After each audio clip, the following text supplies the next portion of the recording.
So a friend of mine calls me up and he says, Victor, I have a company and we're struggling with the upsell part, right?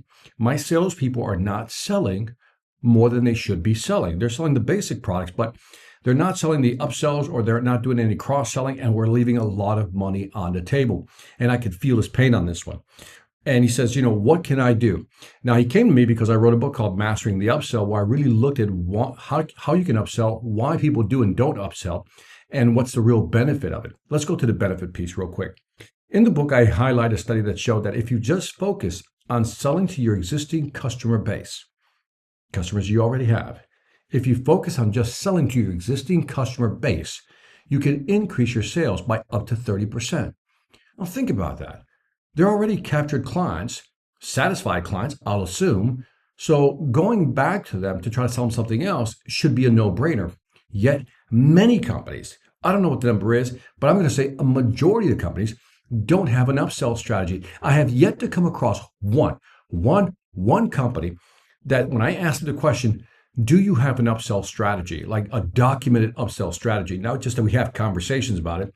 Do you have a documented upsell strategy, an upsell roadmap, as I talk about in my book? And they look at me like deer in the headlight, like, no, we don't. Now think about this. You've already sold to these folks, right? This existing client base.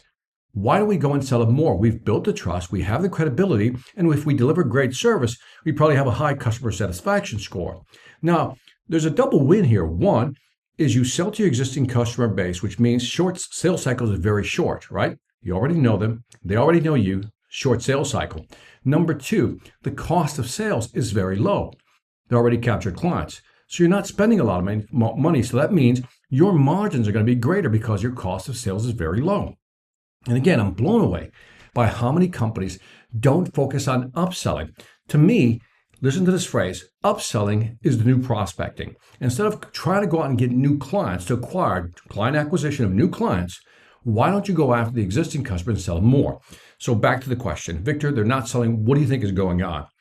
I said, one is, and this is what I've seen. I'm just going to give you 4 ways of looking at this. The first one is that your salespeople are afraid to lose the sale.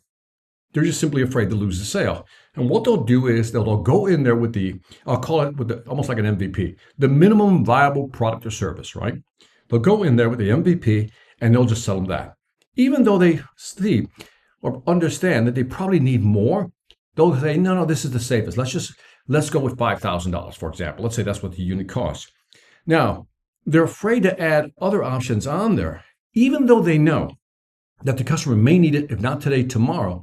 They won't bring it up. They won't mention it. They won't propose it because they're just trying to close a deal. So there is a fear there that if I blow out the budget, so to speak, the proposal, so to speak, they're just going to say no, and I'm going to lose the deal. So I might as well just go with the minimum viable product or service and get that deal. I see this a lot. And that's just pure fear. Now, how do you change that fear? Well, let's go back to, I'll say, the ethos of selling.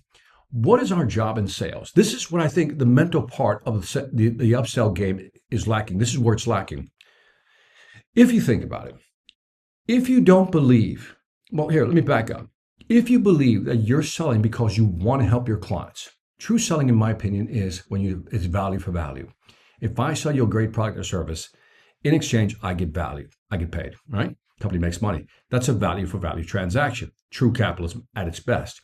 If I truly believe that my job is to serve my customers, if I truly believe that is my ethos, that is what I believe, that my job is to serve my customers, then I have, I'll use the legal term here, a fiduciary responsibility, i.e. an obligation to fully propose everything I think they need. Now, see, this is where salespeople have to shift their mindset. If you really believe that the customer can use not only product A at $5,000, but B, C, D, and E, then you should propose all 5. Fully loaded proposal. But again, they'll look at the number, and salespeople, one, will be afraid if they propose, like, in other words, the customer is expecting a $5,000 proposal, they get a $30,000 proposal. Salesperson says to themselves, they're not going to be able to afford this. I'm just going to go with the $5,000 because I'm just trying to close a deal.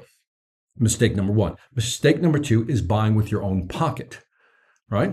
And that is, you don't think they can afford it. How many times have you been in a sales situation where you look at a person or a company that says, I don't think they're going to buy this because, they don't look like they can afford it or have the budget for it.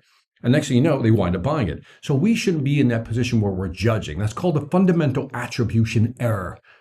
And what is that? It's when you judge something and you're in error of judging. You attribute something to something that isn't really there. In other words, you thought they didn't have the money. You don't have any proof. You just attributed that based on your opinion on what you see, right? So back to my point about fully loading the proposal. If you really believe that the customer does need product A, the base product, but B, C, D, and E, it is your job, your obligation to sell them that. I like to use an insurance example. Let's say, for example, I'm selling insurance, right? Just life insurance or some accident insurance, whatever it may be, right? And I sell you an insurance policy. And I said, oh, I don't know if they're going to, that Bill can afford this much a month. So instead of giving them, I'll call it the Maserati of insurance, I decided to give them the Volkswagen of insurance, right? Which means it's not going to be as expensive as the Maserati. So instead of paying, let's say, $1,000 a month, they're going to pay, let's say, $500 a month, right? That's for life insurance, let's say. Now, let's say something happens, right? And all of a sudden, can you imagine something happens to that family, that person that was insured? The spouse reaches out to me, says, Victor, I'm calling in about, Bill had this insurance. And she starts asking this question. And in there, it comes up that I should have sold him more insurance. In other words, the value of the insurance should have been much more. Instead of, let's say, I don't know, $500,000 coverage, it should have been like $2-3 million based on their needs. And then can you imagine the spouse saying to me, well, why didn't you offer him that insurance policy? Why did you go with the $500,000? Now, what would I say in that point? Like, because I didn't think you could afford it, right? That would be a great mistake on my part because I've made an assumption. In other words, I wasn't looking out for my client. But if I understood Bill's full financial situation and I knew that $500,000 wasn't going to do it, I should have proposed the $2 million. Because again, my fiduciary duty, my obligation in sales, if I truly care about my customer, is to give them what they need, not hold anything back. Back to my example about selling to clients in general or just customers. Let's use a pool. I always like using a pool example because, let's say you budgeted $100,000 for a pool. And so the person comes in there, they walk through the design, and you tell them what your budget is. And then, again, they're not going to try to upsell because they know your budget's $100,000. Now, they'll buy the pool, you'll close the deal at $100,000. Maybe you'll be able to come back later and upsell them more. But in the moment, why not fully load the package for them? If you know they're going to spend a lot of time outside, if you know they're going to have a lot of family events there, then you should add every upgrade you can that you know that they're going to need and use. And maybe that proposal looks like $180,000. So let's go there. Their budget's $100,000. You come in at $180,000. And you say, here's why I'm proposing this full Maserati proposal. You mentioned this. That's why I'm including this. You also mentioned this. This is why I also think you should consider this. Also, you mentioned this and this. This is why this is important. Now, if you can make the argument, if you can make the case for it, the customer will buy. But too often, we don't do that. Again, we pull back. We don't do the full proposal. We half-ass the proposal, just get in the base model. Hopefully, they'll buy the $100,000. And what happens later is we got to try to go back. But sometimes you can't go back and doing the upgrade and the cross-selling because it's too late. So sometimes in the pool example, it's best to do it when you're going through the process of actually putting the project together and speccing it out. Now, again, it's all about ethos. Do you care about your customers? If you do, then your job, your obligation is to propose everything you think they need. Let's say you sell pest control, right? And let's say that they have a problem with rodents, right? It could be a restaurant, by the way, or a house, whatever it may be. They have a problem with rodents. And now you know that right there is going to be a $300 to $500 fix per month, right? Just to have rodent control or pest control, right? But you also know that if you go to the attic, there's problems in the attic where there's ingress, where in other words, creatures can get in, right? Rodents can still get in. So your job is to propose to them, say, look, you can fix the problem down here around the house, right? But you also have a problem in the attic. So then you can offer attic remediation. Now, you can spend, let's say, $500 here just doing this, patching that hole up so rodents won't get in. But at the same time, they're going to come in through the roof. So I'm going to suggest you also do that, and that's going to be additional $5,000.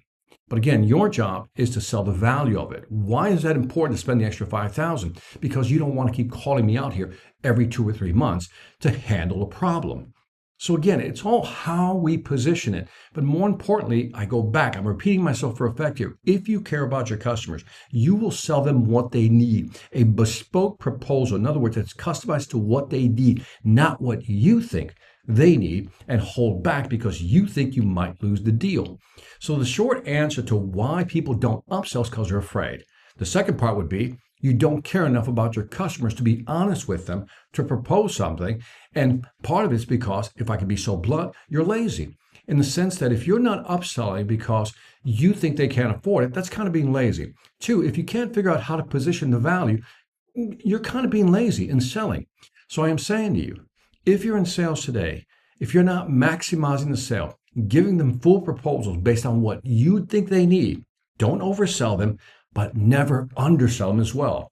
Too often you hear salespeople talk about, well, I don't want to oversell them. It's not what I'm asking you to do. It's not what I'm asking you to do. I am asking you to size the project, to size what they need. And if you figured out that they need, let's say $100,000 worth of stuff, but you only propose 20, you're in the wrong. Your job is to propose the full 100,000 and then explain, justify why you believe that this is the best proposal, the best move for them. What they're looking for is for you to tell them why they need to do it. Create that sense of urgency, not inventing anything. Create a sense of urgency and then help them make that buying decision. Customers will thank you because in the long run, when they need that extra insurance policy, when they need those extra features that your product or service offers, they're going to thank you and recommend you and maybe even do more business with you. So give that some thought. If today you're not upselling as much as you should, think about your psyche first. Think about how you're thinking about the sale, and maybe that's where you need to begin changing. Second, learn how to position the value. Number three, also keep in mind that customers want to know why they should buy something, and then opportunity costs in terms of what happens if you don't. Here's what could happen, so you might want to consider that. So by doing those three things, you position the real value of what you have to offer, but you're also helping your client out. And that is how you start changing the upsell mentality in your company, if not within yourself. Take care.